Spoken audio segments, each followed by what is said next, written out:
গোটা 3 দিন জার্নি করে আমি কোথায় পৌঁছে গেলাম সেটা দেখার জন্য অবশ্যই ভিডিওটা দেখতে থাকো। Hello everyone, welcome to my new video. আজকে যে ভিডিওটি তোমাদের সাথে আমি শেয়ার করতে চলেছি সেটা হলো একটি ট্রাভেল ভিডিও। আমি কোথায় গেলাম সেটাই তোমাদের সাথে কলকাতা থেকে ট্রেন ধরে আমি ফার্স্টেই পৌঁছে গেছিলাম পাঞ্জাব। অনেক দিন ধরে যাওয়ার ইচ্ছা ছিল, সেটাই অনেক ব্যস্ততার চাপে যাওয়া হচ্ছিল না। যাই হোক, সেই ইচ্ছেটা পূর্ণ হলো। সেখানে গিয়ে ওই দিনটা স্টে করে পরের দিন সকালে আমরা বেরিয়ে গেছিলাম স্বর্ণ মন্দিরের উদ্দেশ্যে। এই যে সকালে উঠেই আমি ফার্স্টে রেডি হয়ে নিয়েছি, তারপরে ট্রেনে করে আমরা রওনা দিলাম স্বর্ণ মন্দিরের উদ্দেশ্যে। আমার যাওয়াটা একদিক দিয়ে খুব ভালো টাইমে হয়েছিল, কারণ নয়তো যদি আমি অন্য সময় যেতাম তাহলে খুব গরমের মধ্যে পড়তে হতো। যাই হোক, আমি যখন বেরিয়েছিলাম তখন ওয়েদারটা খুব সুন্দর ছিল, বৃষ্টি হচ্ছিল।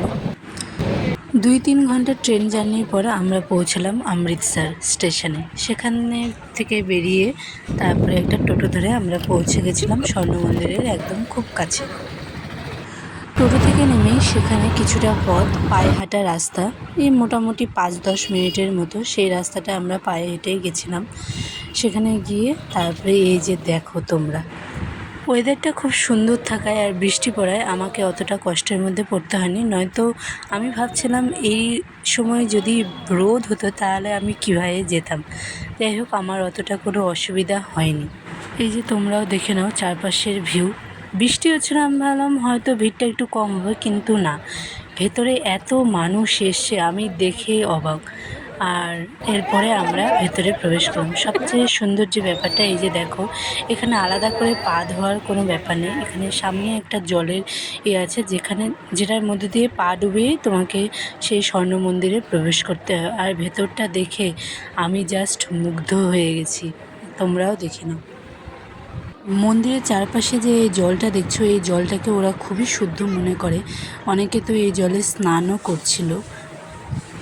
তারপরে আমরা মন্দিরের দিকে অগ্রসর হলাম। মাঝখানে আমরা একটি গাছ দেখতে পেয়েছিলাম, যেটি অনেক পুরনো গাছ, যার জন্য সেটাকে বেঁধে রাখা হয়েছিল সংরক্ষণ করার জন্য।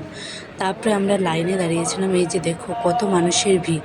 আর উপরে এই ছাউনি দেওয়া আছে, যেদিন করে খুব রৌদ্র হয় সেদিন করে মানুষগুলোকে সেই কষ্টের থেকে যাতে মানুষগুলো আরাম পায় তার জন্য এই উপরে ছাউনি দেওয়া।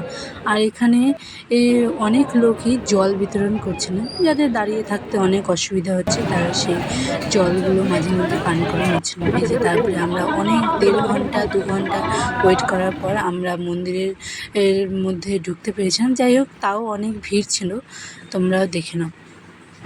আমার মিস্টার তো শুধু আমাকে বলে যাচ্ছিল যে দিনটা যদি গরমের হতো তাহলে তো তুমি এখানে এতক্ষণ দাঁড়িয়েও থাকতে পারতে না, তোমার যে কী হতো। সত্যি কথা বলতে সত্যিই তাই, গরমে আমার খুবই অসুবিধা হয়। যাই হোক, সেদিক থেকে আমাকে ভগবান রেহাই দিয়েছিল। দর্শনের পর সেখান থেকে বেরিয়ে আমরা প্রসাদ গ্রহণ করে বাইরে বেরিয়ে পড়েছিলাম, কারণ আমাদের আবার সেদিনই রিটার্ন করার কথা।